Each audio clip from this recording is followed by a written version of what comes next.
এই কি অবস্থা সবার? গত একটা ভিডিওতে কথা বলেছিলাম যে আপনি লো প্রাইসিং চার্জ করার ফলে অ্যাকচুয়ালি আপনার সাথে কি হচ্ছে? আপনি কি ক্লায়েন্ট পাচ্ছেন নাকি আপনি ক্লায়েন্ট হারাচ্ছেন? সো আজকের ভিডিওতে আমরা কথা বলবো আপনি আপনার এক্সিস্টিং আপনি যে কাজই করেন না কেন, আপনি যে স্কিলে থাকেন না কেন, আপনার প্রাইসিং আপনি কিভাবে বাড়াবেন ক্লায়েন্টের সাথে যাতে কোনো ঝামেলা না হয় বা আপনি ক্লায়েন্ট না হারানো ছাড়াই আপনি কিভাবে আপনার এক্সিস্টিং সার্ভিসের জন্য প্রাইসিং বাড়াবেন সেটা নিয়ে কথা বলবো।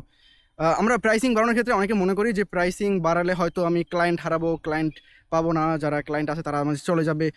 সো এটা হবে যদি আপনি তাকে হুট করে আপনি বলেন যে প্রাইসিং বাড়াই, আপনি আপনার প্রাইসিং বাড়াচ্ছেন, তাহলে ক্লায়েন্ট সারপ্রাইজ হয়ে যাবে। সো এটাকে আপনাকে বাড়াতে হবে কয়েকটা স্ট্র্যাটেজি ফলো করে বা কিছু জিনিস ফলো করে, যেটা যদি আপনি করেন আপনি নিশ্চিতভাবে প্রাইসিং বাড়াতে পারবেন। আপনাকে হুট করে কিন্তু প্রাইসিং যদি বাড়ান তাহলে ক্লায়েন্টের জন্য যেটা বলছি আগে সারপ্রাইজ হবে। সো আমরা আজকে বিরুদ্ধে কথা বলবো মোট তিনটা পদ্ধতি নিয়ে, যে তিনটা যদি আপনি ফলো করেন আপনি আপনার প্রাইসিং শিওর বাড়াতে পারবেন। সো চলুন শুরু করি। সো যেটা ফার্স্ট মেথড, আপনার প্রাইসিং বাড়ানোর ক্ষেত্রে আপনার যেটা মাথায় রাখতে হবে, আপনি আপনাকে ভ্যালু বাড়াতে হবে। অর্থাৎ আপনি এখন যেটা ভ্যালু দিচ্ছেন, আপনি যে কাজই করেন না কেন, যে ভ্যালুটা দিচ্ছেন আপনাকে তার থেকে বেশি ভ্যালু প্রোভাইড করতে হবে। কারণ ক্লায়েন্ট আপনাকে শুধু শুধু যখন আপনি বলবেন যে আপনার প্রাইসিং বাড়াইছেন, ক্লায়েন্ট শুধু শুধু আপনাকে টাকা দিবে না, এক্সট্রা দিতে চাবে না। সো আপনাকে তাকে ভ্যালু বেশি দিতে হবে। এখন আপনি ভ্যালু কীভাবে বেশি দিবেন? ভ্যালু বেশি দেওয়ার যে উপায় হচ্ছে, আপনি যে কাজই করেন না কেন, আপনার যে স্কিল হোক, যে সার্ভিসই আপনি দেন না কেন, সেই সার্ভিসের সাথে এক্সট্রা কিছু কিছু দেওয়া। ধরেন আপনি ভিডিও এডিট করেন, আপনি থাম্বনেল ডিজাইন করেন, বা আপনি কপি রাইটিং করেন, যেটাই করেন। ধরেন আপনি থাম্বনেল ডিজাইনার, আমরা ধরে নিলাম আপনি থাম্বনেল ডিজাইনার। এখন আপনি সে আপনার থেকে 3টা থাম্বনেল চাইছে বা 5টা থাম্বনেল চাইছে, আপনি 1টা 2টা এক্সট্রা দেন তাকে, বা 1টা 2টার এক্সট্রা ফরম্যাট দেন, আলাদা ফাইল দেন। তো এটা হইতেছে এক্সট্রা, আপনাকে তাকে এক্সট্রা কিছু দিতে হবে। আপনি কপি রাইটিং লেখেন, একটা কপির এবি টেস্টিংয়ের জন্য মাল্টিপল কপি দেন, যাতে সে সেটা টেস্ট করতে পারে, সেটা অ্যাপ্লাই করতে পারে। সো এটা হচ্ছে ভ্যালু। আপনাকে এক্সিস্টিং যেটা ভ্যালু আপনার তার সাথে এক্সট্রা কিছু দিতে হবে। সো এটা গেল ফার্স্ট মেথড। সেকেন্ড মেথড আপনার যেটা ফলো করতে হবে সেটা হচ্ছে আপনার রিপোজিশন করা। রিপোজিশন মানে কি? রিপোজিশন মানে হচ্ছে আপনার আপনি যে এক্সিস্টিং যেটা কাজ করতেছেন সেটাকে জাস্ট ডিফারেন্টলি একটু প্রেজেন্ট করা। ধরেন আপনি কাজ করতেছেন, যেটা বললাম ভিডিও এডিটিং নিয়ে, বা আপনি সোশ্যাল মিডিয়া ম্যানেজার। ওকে, সো সোশ্যাল মিডিয়া ম্যানেজারের কাজ কি? সে পোস্ট লেখালেখি, পোস্ট ম্যানেজ করা, সব কিছু করে।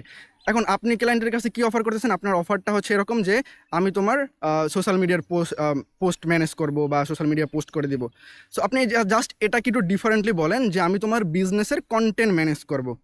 অর্থাৎ আপনার যে এক্সিস্টিং স্কিল আপনি সেটাকে চেঞ্জ করছেন না, জাস্ট আপনার অফারটাকে রিপোজিশন করতেছেন।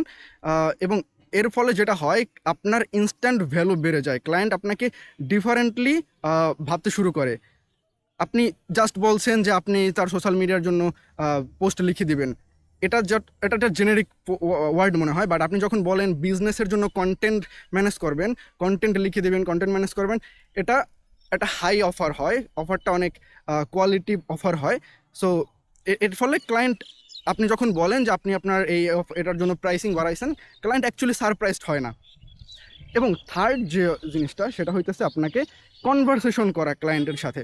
অর্থাৎ আপনি যদি হুট করে এসে বলেন যে আপনি আপনার প্রাইসিং বাড়াচ্ছেন, আপনার প্রাইসিং ছিল আগে $100, সেটাকে আপনি এখন $300 করছেন বা $200 করছেন, যেটাই হোক, ক্লায়েন্ট সারপ্রাইজ হয়ে যাবে, ক্লায়েন্ট আপনার সাথে বিভিন্ন অবজেকশন দেখাবে। সো আপনাকে যেটা করতে হবে, ক্লায়েন্টের সাথে কনভারসেশন করা এভাবে যে আমি লাস্ট 2 মাস ধরে, লাস্ট 3 মাস ধরে নতুন নতুন স্কিল অ্যাডাপ্ট করছি, এই বিষয় শিখছি, এবং আমি আমার প্রাইসিং বাড়াইছি এই রকমের। সো ক্লায়েন্ট এতে করে হুট করেই সে সারপ্রাইজ হয় না, সে আগে থেকেই জানে যে আপনি আপনার প্রাইসিং বাড়াইতেছেন। এবং ক্লায়েন্টকে যে আপনার জন্য একটা বোনাস টিপ হচ্ছে, ক্লায়েন্টকে আপনি একটু টাইম দেন। অর্থাৎ আপনি যদি বলেন যে আমি আমার প্রাইসিং বাড়াইছি, কাল থেকে সেটা অ্যাপ্লাই হবে বা নেক্সট উইক থেকে অ্যাপ্লাই হবে, সেটা তার জন্য হয়তো একটু শর্ট টাইম হয়ে যায়। সো আপনি তাকে টাইম দেন, আপনি তাকে বলেন যে আগামী মাস থেকে বা আগামী মাসের এত তারিখ থেকে আমার প্রাইসিং যেটা $100 ছিল সেটা $150 হয়ে যাবে এখন, বা $120 হয়ে যাবে এখন। সো এতে করে ক্লায়েন্ট একটা এক্সট্রা টাইম পায় ভাবার জন্য। এবং আপনি যদি উপরের জিনিসগুলো করে থাকেন, আপনি তাকে ভ্যালু দিচ্ছেন, আপনার অফারটাকে আপনি রিপোজিশন করেছেন, এবং তার সাথে যখন আপনি কনভারসেশনটা করেন, তখন ক্লায়েন্ট অ্যাকচুয়ালি না করে না, কারণ আপনি তাকে ভ্যালু দিতেছেন। ক্লায়েন্ট আর নতুন কাউকে খুঁজতেও যাবে না এর জন্য। আপনার সাথে ক্লায়েন্ট যেহেতু কাজ করে আগে থেকেই মজা পাচ্ছে, বা আপনি ভালো কাজ ডেলিভার করতেছেন, সো ক্লায়েন্ট আপনার যেটা প্রাইসিং, আপনি যেটা অফার করতেছেন নতুনভাবে, সেটাকে অ্যাকসেপ্ট করে নেবে। সো এই যে 3টে উপায় বললাম, অ্যাগেন ভ্যালু ক্রিয়েট করতে হবে, আপনাকে ভ্যালু দিতে হবে। আপনার যে সার্ভিস হোক না কেন, আপনার এক্সিস্টিং ভ্যালুর সাথে আপনাকে এক্সট্রা ভ্যালু দিতে হবে। আপনাকে আপনার সার্ভিসটাকে রিপোজিশন করতে হবে এবং ক্লায়েন্টের সাথে কনভারসেশন করতে হবে। এবং আপনি যদি এই 3টা জিনিস ফলো করেন, 3টা পদ্ধতি ফলো করেন, তাহলে আপনি আপনার প্রাইসিং অবশ্যই বাড়াতে পারবেন।